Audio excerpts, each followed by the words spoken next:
What happens when you surprise your dad with a houseboat he has no idea he's about to drive? This is one of the biggest surprises of my life. On one of the busiest rivers in England, we thought this would be a calm, cozy cruise down the River Thames. But within an hour, we were battling self-service locks we didn't know how to use, watching boats crash side to side like bumper cars, and desperately trying to remember our 2-hour boating lecture from earlier that day. This is the River Thames, like you've never seen it. Chaotic, hilarious, beautiful, and yes, slightly terrifying. But here's the twist. It also turned into one of the most special family adventures we've ever had.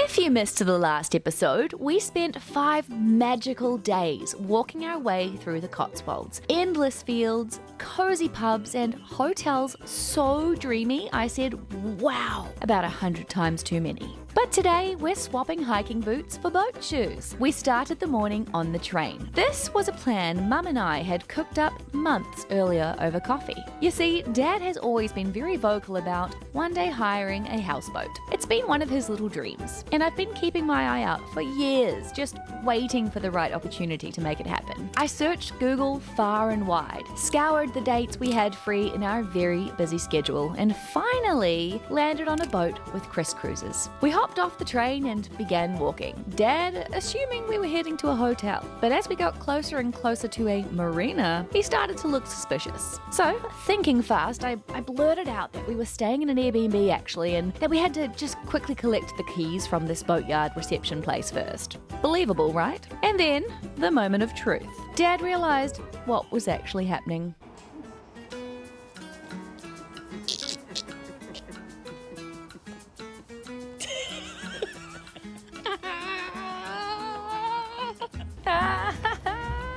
Does ahoy mean anything to you, Chloe? It sure does, Dad. He heard the lady saying she. Have you seen her where she is? And Dad said, that's not an Airbnb. Have you seen where she is? Oh, you are mischievous. Dad, this is your handbook, Captain Richards. No pressure. It's actually Captain Chloe, but also Captain Paul Richards.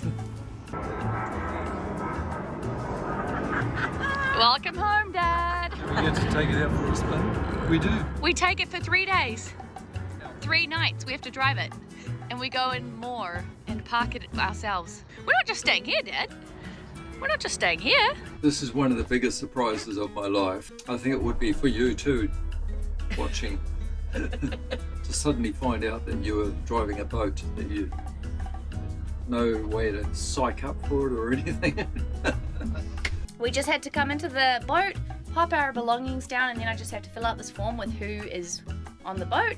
We go and hand it back to reception, and then someone is going to come and give us all of the instructions that we possibly need, so that's lovely. Expecting that someone would pop in and give us a quick 20 to 30 minute casual run through of, the basics, and then would be off exploring. But no, what we actually got was basically a full-blown university degree in boating. 2 solid hours of lessons. We were shown every single thing. The control panel, the buttons, the power board, the steering, all of the appliances inside. Then outside, the electricity cord, the water hookup hose, the ropes, the engine, the mysterious secret water hole, and even the anchor. We learned how to tie the knots, how to loop ropes, how not to drift off into the middle of the Thames forever. It was, a lot.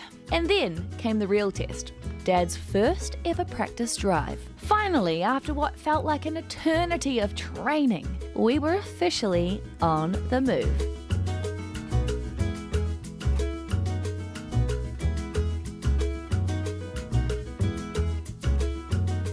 We decided to keep our 3-night itinerary pretty low-key and easy without venturing off too far or getting too adventurous, which, looking back, was definitely the right decision. We've just said goodbye to Adam. He showed us the ropes. That literally took about 2 hours to go through everything that there is on board and everything we need to know. It was a lot more than I expected.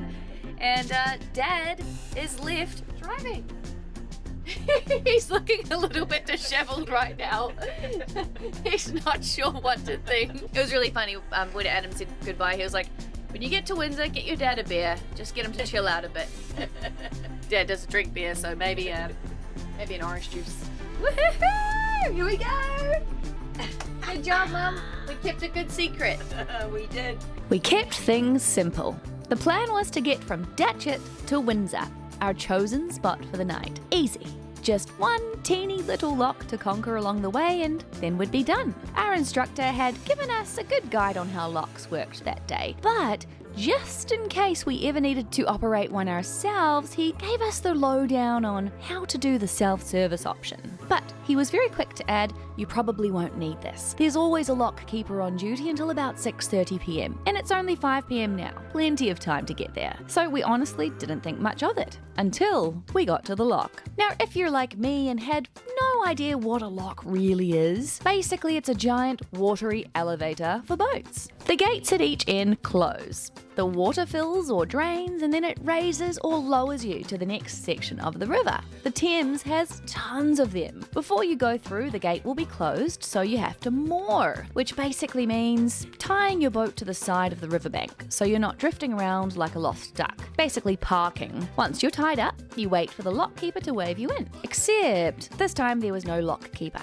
Just a big blue sign that said self-service. Thankfully, there was another boat in front of us for the last 20 minutes or so. These guys had been zooming around earlier, swerving, driving fast, and just showing off. So we figured, okay, perfect. They'll know exactly what they're doing. Except within about 30 seconds, we realized that they were probably even more clueless than we were. The boat ahead of us were banging around and crashing from side to side like a pinball machine. They were about to wedge themselves sideways and trap us all in there for the night. We couldn't start filling the lock until all boats were secured. Both the front and the back ropes had to be tied around the bollards before the whole process can begin. So there we were, ropes tangled, boats banging, and us quietly wondering if we'd survive our first lock. Well, Dad, is this how you envisioned your Friday evening? Couldn't be farther from the truth. Thankfully, we had our secret weapon, a handy-dandy guidebook. Everything we needed to know, step by step.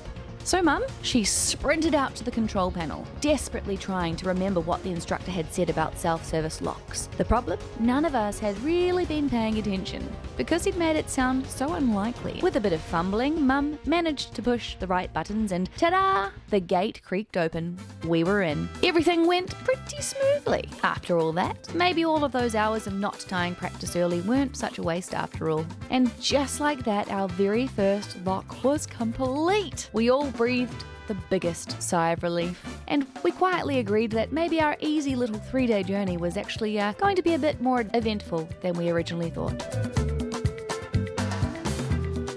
10 minutes in, and we are thrown in the deep end, quite literally. In the deep end. Oh. That was definitely a learning curve. At least now we kind of know how to open a lock. Evidently, it's low where we were and it was high where we were going. And we have to even up the water so we can sail through. We thought for a second we'd have to spend the night in the lock. But good news is I can see Windsor just up ahead. Wow, this was all worth it. We cruised a little further along the river and finally moored in Windsor. And honestly, what an idyllic location. I couldn't believe that you could just park your little floating home here with Windsor Castle literally in the distance, like in some kind of fairy tale backdrop. Along the Thames, some mooring spots are free. Some cost a bit, and you just have to kind of keep an eye out for signs posted along the banks. We managed to snag a perfect spot beside a big grassy field, with castle view and all. With Dad's first overnight mooring spot, we did park in the bush a tad, but still a great parking spot, I'd say.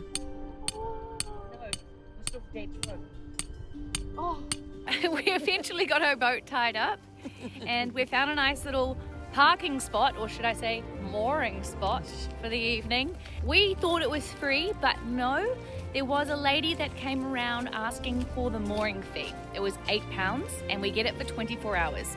So as tempting as it is to stay here, and after all that fuss and stress, to stay here for another 24 hours, but I think we're going to try to go on tomorrow for another 5 to 6 hours to our next destination. But for now, it's a well-deserved dinner, debrief. Dad can kind of sit and just kind of process what's just happened this afternoon. And what better way to do it other than Windsor? This place is beautiful. We spotted a cute little old blue pub that looked like it was straight out of an old English storybook. Excited, we hurried inside. The signs looked like this is exactly what we were looking for. But reality check, the staff member barely looked up at us when we walked in. Menus were then handed out, but the atmosphere, not exactly welcoming. Then came the moment that truly killed the vibe. Mum, curious as always, asked what a gammon steak was. The manager gave her a baffled look, then proceeded to point at her own bum, giving it a smack and saying, in the croakiest smoker's voice, It's this part of the piggy. Cue the stunned silence. We made a quick exit and went next door, where we finally landed in the cozy pub experience we'd been craving. A hearty steak dinner, actually delicious this time, and I even treated myself to a well-earned beer. After the lock stress and the piggy bum incident, it felt very deserved. We've just finished at the pub. Now we're And we don't know where we're walking. Let's not fall in the water now. All right, we're trying to find our boat in the River Thames. I'm going to turn my flashlight off now so my family don't fall in the water. All right, boat's still here. That is good news. I know. All right, I'll hop down.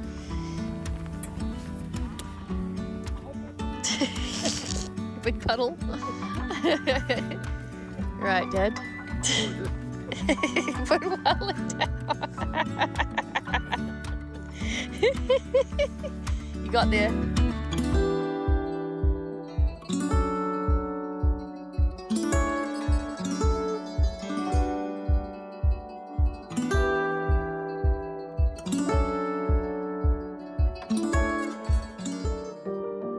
Waking up on the Thames with Windsor Castle in the background? Not bad at all.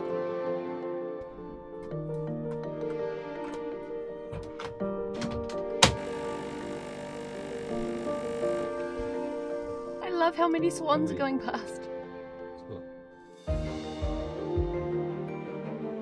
Now it is time to experience my first boat shower. Actually, this shower is pretty large. It's basically the same size as a shower at home. I think just maybe the ceiling is a bit smaller, but like width-wise, it's huge. And we've got a nice little section here so you can pop things, pop your soap, some kind of a foot bar. And the bathroom is pretty decent size, actually. Not bad at all. Got a little sink. I'll give you guys a proper tour later. But this is the window. Originally I sat down on the toilet and thought, oh no, my bum is exposed. But that's okay. We've got little blinds just here, pull all the way down. So that's wonderful. Also got a little window in here, so that's nice too. Oh yay! We have shampoo and body wash already here for us. It looks like some really nice stuff. Hand and body lotion. We just use this to control the water out of this shower head, and then this button here is apparently to drain the water from the bottom. All right, here goes nothing.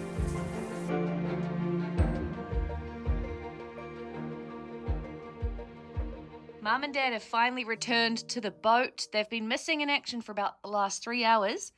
That's a mighty big coffee, Mum. Is that for me? Yeah, it's Costco soy latte. Oh, thank you, Mum. Oh, jeepers, you guys did go shopping. Yeah, thank you.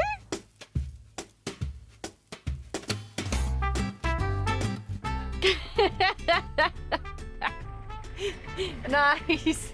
He's trying to open that. This is so refreshing. The whole roof basically opens up and it's such a beautiful day. Mum's got our map. So we've just been reading the little handbook and we're currently moored on our right facing upstream. We've just read our handbook about how we do it and we turn the engine on, get it warmed up for about 3 to 4 minutes and then we must take the ropes off the bar things, but we must do the downstream one first. So as far as I'm concerned, pretty sure that means the stern or the back of the boat. So that's my job. I'm the ropes lady. Dad's the driver. Mum is the navigator. We've all got our tours. I'm happy with that. I think I'm quite the pro at the ropes now. So let's go and get those ropes undone, shall we? Yeah, rub it in, Dad. Had a great shoulder workout before, lifting those bags, doing the fireman's lift all the way from Tesco's. And you've got stuff on your nose. Don't worry, I caught it all on cam.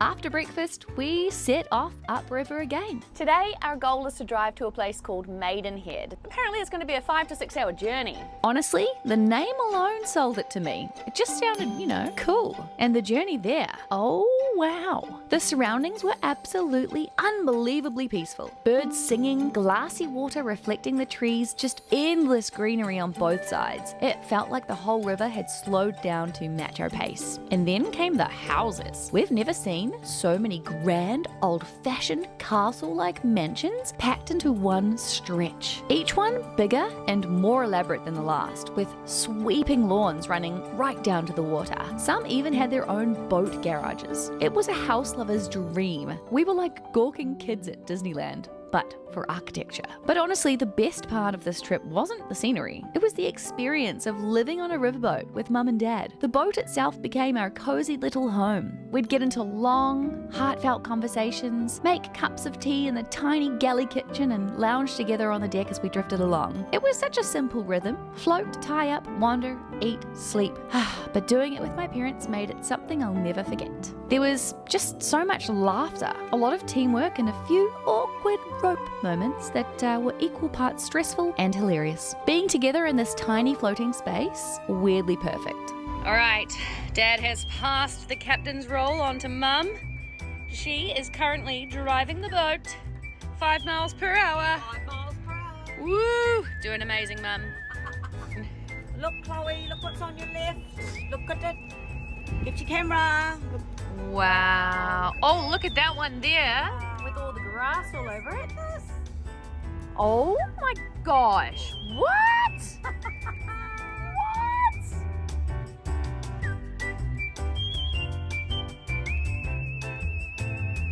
I'd like to officially welcome you to our first full day on our boat on the River Thames. We've had our fair share of challenges so far, but it's safe to say this is not a boring holiday. This is a lot of fun. And Dad, I don't think, has yet processed what he's been surprised with. I think we have successfully navigated how to do most things. I'm pretty good on the ropes now at mooring. We're also pretty great at going through the lock. Dad is a fantastic boat driver, especially when we're coming into a lock. He's really great at parking it right up against the wall. He seems like a pro. Honestly, I'm surprised that he's so good. To have all of our electricity working, we do want to have the motor running for about 4 to 5-ish hours during the day. So it's pretty perfect if we're kind of sailing throughout the day. Means that we'll be able to use all of our appliances tonight for dinner. Have you processed what has just happened? I was thinking this morning when I had my first half-strength latte in a beautiful Windsor Castle coffee lounge. In everyday life, our brains don't work very hard. We can almost drive to work automatically. But here, when you go overseas and when you experience new things, your brain has to think a lot faster and harder, and everything is new. And I think it probably creates new neural pathways. Not to panic, but Tina's just turned the engine off. I just turned the motor off completely with my knee. So we did learn as well that there are bus boats, basically, or a bus taxi, and we must give way to these. So they might often go ahead of us in a lock, and we just kind of have to give way. It's these boats here.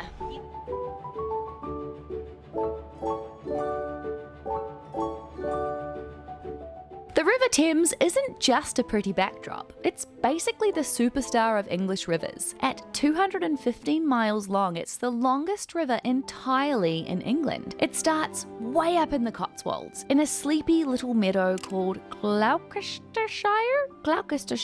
Oh, I'm so saying that wrong. And winds its way down all the way through Oxford, Windsor and London.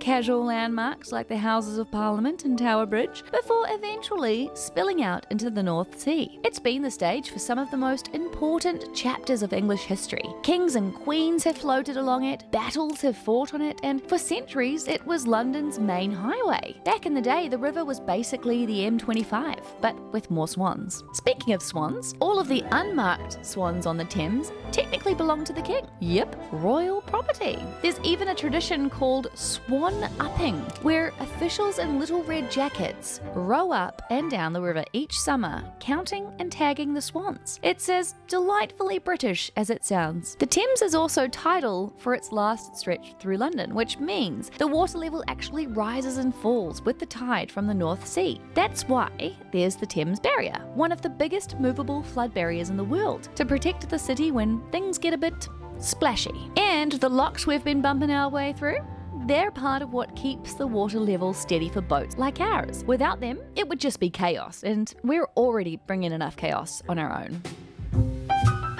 All right, second lock of the day.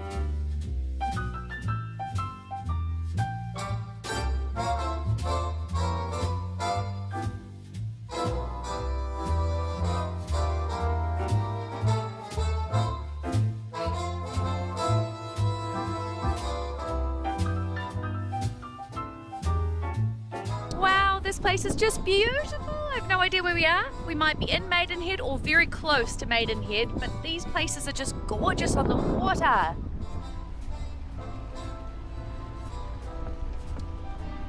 Wow, this place is so pretty. There are so many posh houses. We have officially moored up here in Maidenhead, and my dad has pulled off, quite possibly, the best parallel park I've ever seen in a boat. And I have actually not seen any parallel parks in a boat, but I'm sure it's the best. I'm gonna have to show you how great this park is, and I think Dad's pretty chuffed with himself. I think he's pretty chuffed. It's pretty good. Would you take a look at this? That's the back, right next to this little dinghy. Then we have got the front, right next to this boat. Now I think that is a pretty substantial parallel park. After a dreamy cruise upriver, we finally arrived in Maidenhead, a historic market town on the Thames, which is about 30 miles west of London. It's been a riverside retreat for centuries, and you can tell why. The riverbanks here are gorgeous and famously home to Brunel's railway bridge, the widest brick arch in the world when it was built back in the 1800s. These days, Maidenhead has a mix of history and modern town vibes, and most importantly for us, coffee. We did what any hungry travellers would do and Googled best cafe in Maidenhead. One name kept popping up, promising best coffee in town. So obviously we had to test that claim. I can confirm it lived up to the hype. Delicious. Exactly what we needed after a morning on the water. We sat there feeling smug and slightly caffeinated, watching the world go by, and it was the perfect little pit stop before heading back to our floating home. I think Dad has decided that he doesn't actually want to stay here in Maidenhead for the evening. It might be a bit too busy. He spoke to a local, and the local said that about 30 minutes down the river, we're going to find a much more peaceful spot. So we're going to go there, I think, and then that'll be our stop for the night. Feels like a much earlier day today than yesterday. Are you ready to navigate another lock, Mum? Yeah, we'll navigate another lock. We've got one more lock tonight. I think we're pro-lock people now. I might just say so myself. And Dad, he's fantastic at driving into the lock and getting us nice and close to the wall so we can put the rope around the thing. Thank you. Ah, home, sweet home.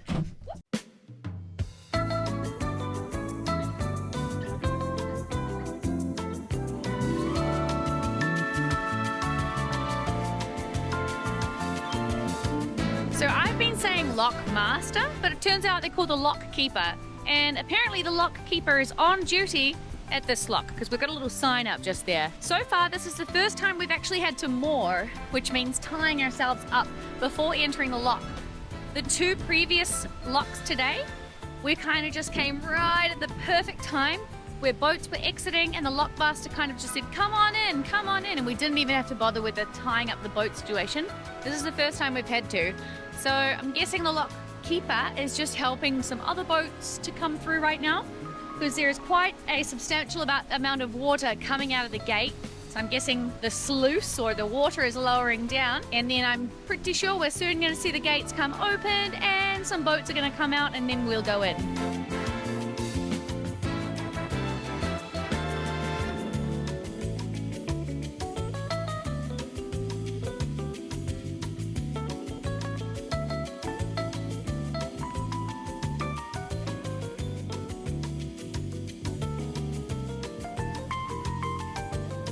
Seriously, we are becoming absolute pros at this one. Look at my mum over there holding the line.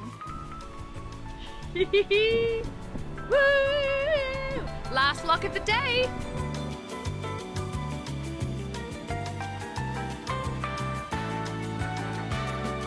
Wow, so we did what the man said, and we went about 30 minutes past the Maidenhead town. And this, I think this is where we're parking for the night. Check this out. Look at this place.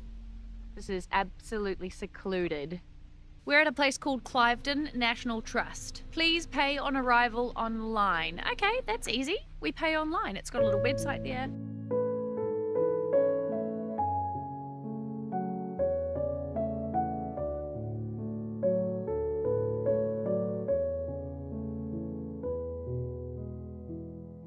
And we're home.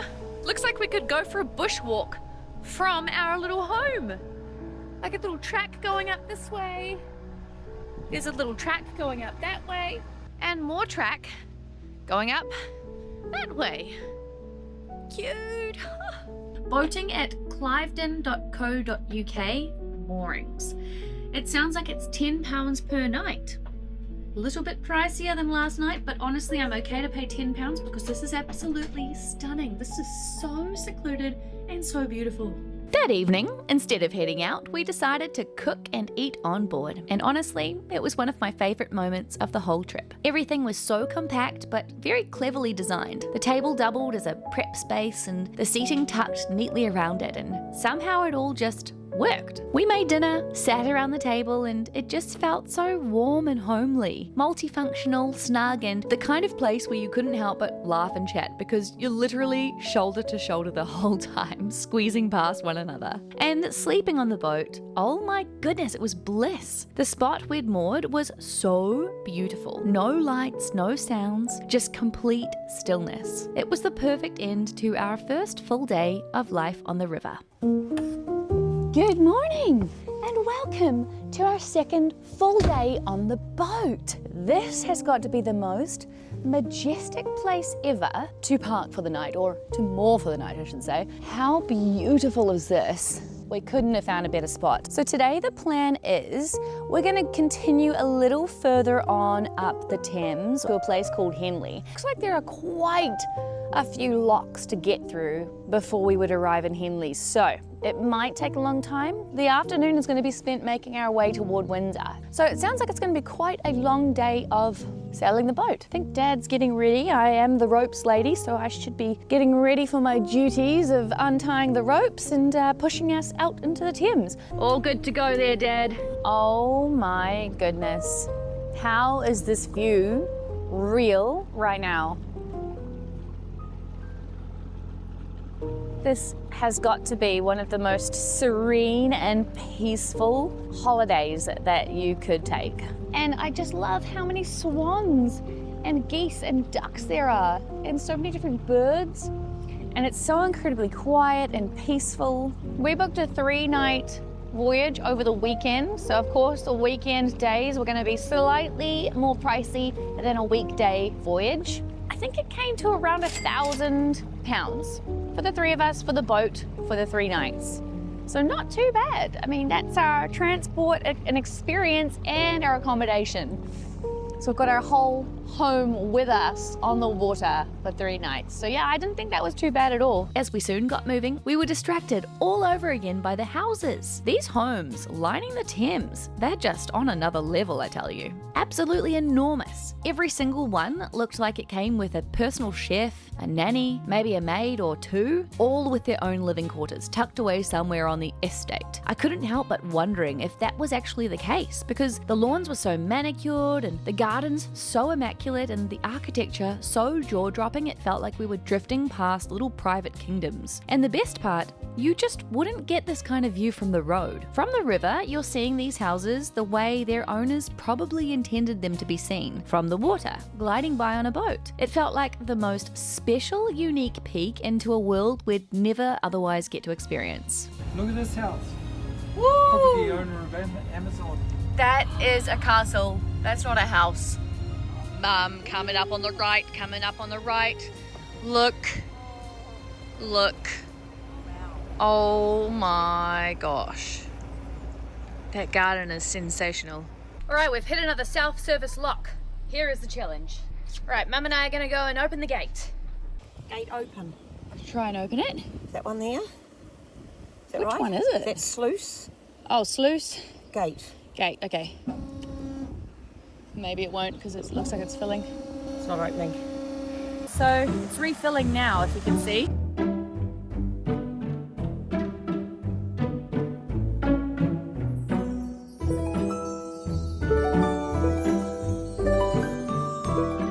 So the water kind of seemed to stop going down, and now there is still water coming out of the other side, if that makes sense. So I'm going to go down this end of the lock, and I think I can check that these sluices are closed. Nothing happened. The water is still coming in. Dad's got the gate opening. How did he do that? We were holding down the open gate button the entire time. And then, of course, Dad does it once and bam. This is what happens to me and Ludvig. I'll do something a gazillion times the correct way. Then Ludvig's like, no, you do it this way. He'll repeat the exact same thing I just did and it will work. Now our boat is completely on the side. Dad will sort us out. Okay, we made it into the lock. I'm gonna tie us up. Mum's currently closing the gate, and then we're gonna figure out the sluice situation. That's number 1 of 5, not counting all the ones we have to do on the way back. I think we might know the trick now.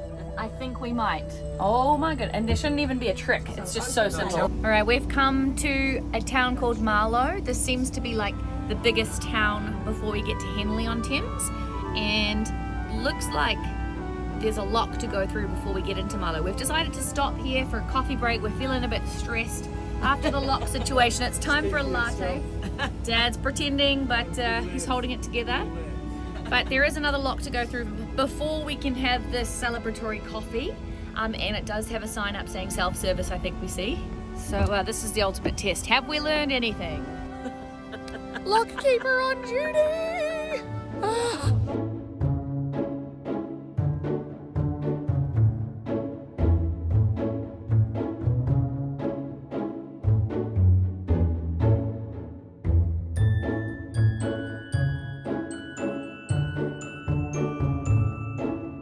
As the day wore on, reality, it started to set in. Our original plan had been to make it all the way to Henley-on-Thames. But between the sheer number of locks, the time slipping away, and the fact that we may have been a little bit too optimistic with our schedule, it quickly became clear that Henley, it just was not happening. At first, I was a bit disappointed, but then we arrived in a place called Marlow, and suddenly all regrets vanished. Marlow was absolutely beautiful, the kind of town that made you feel like you'd stumbled into the perfect English postcard. There was a gorgeous riverside park, people outside playing cricket, dogs bouncing around, and families feeding ducks and swans, and tons of little cafes spilling out onto the streets. Everyone seemed so happy and relaxed, just soaking up the summer river life. Honestly felt like the perfect place to stop. Almost like we'd reached our Henley after all, without actually needing to go any further. In that moment, we decided this was enough. We didn't need to keep pushing on. Marlow gave us everything we'd hoped for and more. So instead of stretching ourselves thin trying to tick off Henley, we leaned back, embraced the slower pace, and just enjoyed being here. And honestly, it felt like the best decision we could have made.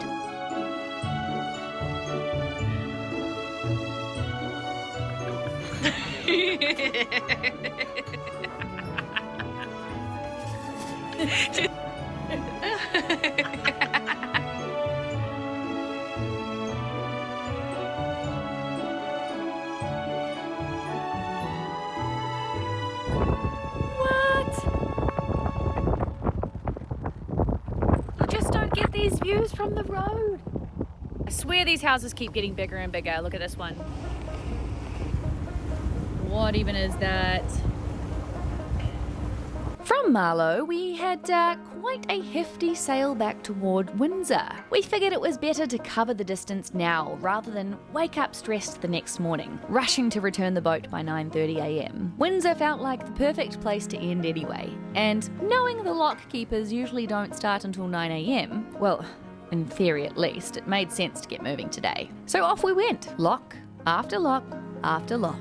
And here's where Mum and I had a bit of a light bulb moment, because honestly, up until this trip, neither of us had really understood how locks actually worked. Like, how can the same river possibly be at 2 different levels, you know? It just didn't compute. But here's the magic of it. In simple terms, rivers don't actually stay flat like one long even line. They rise and fall depending on the landscape, the hills, the valleys, the natural drops. On the River Thames, locks were built to keep the water navigable for boats. Think of them as little water elevators. You sail in at one level, the gates close behind you, and then the water is either let in or drained out until you match the level on the other side. And then the front gates open and bam, you're good to go.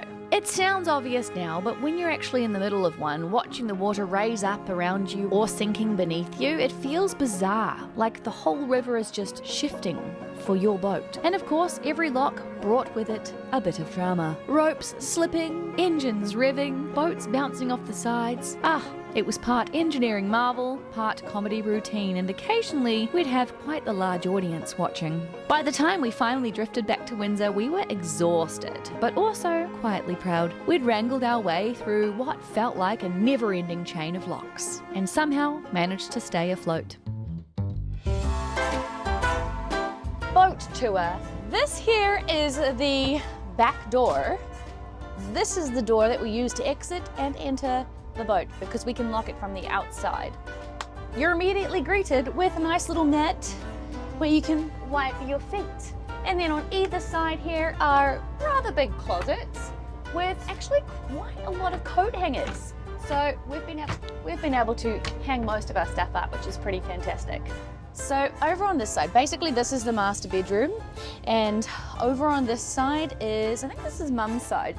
Each side has a cute little lamp there, bedside lamp, and a little night light. We've also got a couple of drawers and a little shelf, so you've got quite a lot of storage space, a lot of surface space to chuck things before you go to bed. Over here we have a couple of power outlets. We've got your regular plug hole as well as 2 USB ports and lots of surface space. We've also got 2 pretty deep drawers on either side of the bed as well, so that's really handy. But I'll direct your attention over here. This is something that I find is quite cute in such a small space. This is Mum and Dad's own entrance into the bathroom. Pretty good size for a boat, I would say. There's this little dangly thing. That's what you use to turn the light on. We've got the sink. We've got a little cup here to hold our toothbrushes. We've actually got a pretty decent amount of shelving here. Honestly, our shower is a pretty big size. Very impressed, and again, tons of shelving in the shower. And over here, next to the toilet, is a nice little cupboard that I've placed all of my toiletries in. More storage is available here, just underneath the sink. There are some little towel racks. Sorry, we didn't really clean up before this, but also in the bathroom, we have a mirror. Sorry, a mirror. We do have a mirror, but that mirror is over here. Over here, we have a window, which is fantastic. Behind this door, we have basically a full-length mirror. I love this little seat. It's so tiny and cute, and it's just built into the wall. Here is a little drawer section. We've actually got 4 drawers here, and they've got a pretty good size actually. And of course, we've got grand windows all over the place. And on this side is another closet, which is kind of my designated closet. Over here, it looks like you've also got some kind of temperature control that we have not even used once. This little section here is like the couch, dining room, combo, living area, and also my bedroom. This area has a lot of uses, and it's not a bad bed actually. This whole couch section here pulls out and it turns into somewhat of a double bed. Pretty cool. And this table, it does take up quite a lot of floor space, but you can fold it down. We've got lots and lots of windows, curtains that pull right across, and of course, as you saw before, this whole ceiling on both sides pulls all the way back, so you literally have an open air situation, and it's lovely, except when it rains. I now welcome you to the kitchen. So we've got quite a lot going on in this kitchen. Let's start over here with the most important device, and that is the coffee machine. They did come complete with mini coffee pots, which I'm very thankful for. Up here, this is kind of our shelf. We've got all of our plates up here. We've got a toaster. We've got a little bread holder here. And we've got some jars. through here is the bathroom that we already just looked at, so we don't need to look in there again. Down here, I haven't even looked in here, but down here we have a lot more storage. This is where the wine glasses will be found. We have a microwave. Up here we have a French press that I've not used just yet. We have lots of little milk cartons. We have a little paper towel holder. Also, we've got a bottle of wine that they provided, which is really nice, and it tastes delicious. I need to remember this one. This was yummy. And then over on this side, we have the sink. It's pretty decent size, and a fair bit of counter space. They also gave us a little bowl, and they placed bananas in here. So we've got a fruit bowl. We've also got a big curtain on this side. We have all of the things we could need, like a scrubbing brush, and cloths, and oven mitts, and dishwashing liquid. And then let's have a look down below all of this. Down here is our fridge, and it's got a funny little handle that goes up like that. We've got our little fridge in here. To the left of that, we've got a little cupboard storage area. This is where all of our pots and pans are based. Below the cooktop, we've got an oven. We've also got a grill here, which is very handy. We've not used that yet. And then just underneath the microwave, we've got a cutlery drawer. Over here, we've got a couple of outlets that are for the toaster and the coffee machine, but this is kind of where my things have been charging. I've also got a bin down here and a fire extinguisher. This here is the driver's section. This is where Dad has been sitting for the majority of this voyage, using all of the various controls on this comfy little seat. It actually looks like such a cozy little space, I think. This is another cozy little, tiny little nook that I love so much. Look at this. No one has actually sat here yet, so I'm gonna sit here. This is very cozy, like a little curved booth, and I can sit right here in front of Dad and just watch him while he drives.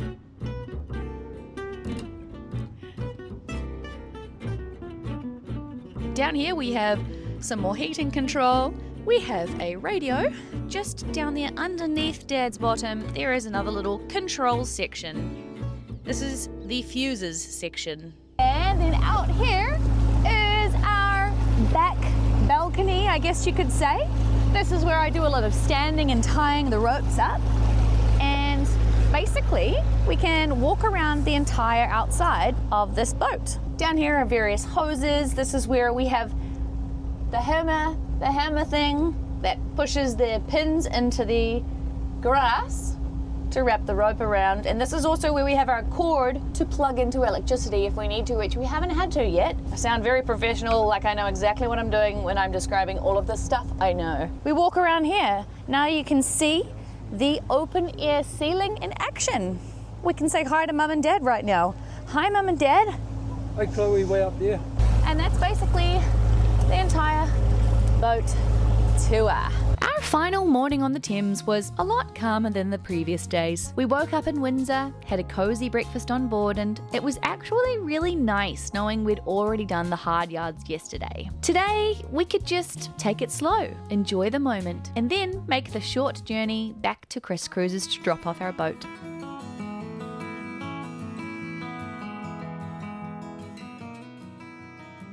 Okay, we're off the boat. We found a cute little coffee shop here in Windsor on the high street, and it's super duper cozy. Let's hear how the experience was for Mum and Dad. Probably the best way to summarise it for me would be I want to do it again. I want to be a repeat customer, and I'm already thinking how soon I would like to do that. I asked Tina whether she'd like to do it next year, and she's a little bit reticent in wanting to say yes. I think she's a bit scared of those locks. Maybe we could do it together. I loved it. It was exciting. It wasn't exactly like abseiling down a mountain exciting, but the fact that we were doing something that we'd never done before, expanding our brains, steering a boat, learning about the stern and the bow and knots, and sleeping in different places of our choice. Just when we wanted to, we could stop, and having lunch on the boat. And there's so many things I enjoyed about it, and the weather was really good too. And the people on other boats were so friendly. You just felt like you were in a tight community when we stopped in those locks. So overall, loved it, and it was totally unexpected. I'm so grateful that we did that. Such a long way from work. Couldn't think about work. because it was so different. Okay, well, Paul just said quite a bit there really. It was a very unexpected trip. We've never, ever done anything like that before. I suppose it started us for our next one when we do the cruise. And I loved the way everything was on the boat. Everything was very convenient. The sleeping, the showers, the toilets, the eating, very cosy, very nice, lots of laughs, very friendly. We even watched a bit of TV. We don't watch a lot of TV, and just such an experience, something so different, something completely, we've never done it before. Give it a go if you want to do something, put it on your bucket list and see how you go. After dropping off the boat, we suddenly had the whole day free. Our flight wasn't until 8:30 p.m. this evening, and being right here in Windsor just felt silly not to explore the castle, right? Now, I've been to Windsor plenty of times before. Back when I lived in London, it was practically on my doorstep. But here's the thing, I'd never actually been inside. So this time we did. Tickets are about £35 per adult, which isn't exactly cheap, but oh my goodness, it was worth every penny. The value for what you get is incredible. You can wander through the state apartments, visit St George's Chapel, yep, the very same one where Prince Harry and Meghan Markle got married, and the grounds themselves are just enormous. We honestly could not believe the scale of this place.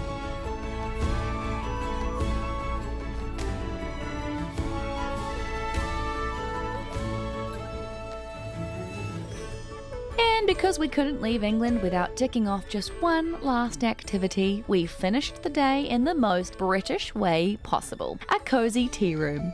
Proper afternoon tea. Scones with jam and cream and, okay fine, tea for mum and dad but coffee for me. It was the perfect way to end our England adventure before flying out that night. And that's a wrap on our River Thames adventure. Honestly, I can't recommend this enough. Whether it's with your partner, your best friend, or your mum and dad like me, it's such a special, different kind of trip and one you'll honestly never forget. My only advice, don't go too far if you're a beginner anyway. Keep it simple because trust me, the lots alone are plenty of adventure and they take a lot more time than you expect. But the good news is, this series is only just getting started. We're about halfway through because next, we're jumping on one of the world's most beautiful train rides and then setting sail on a ferry. And it's not just any cruise ferry, this will be Mum and Dad's very first one ever. And if you've been following the channel for a while, you might even recognize it yourself. So stick around, tap that little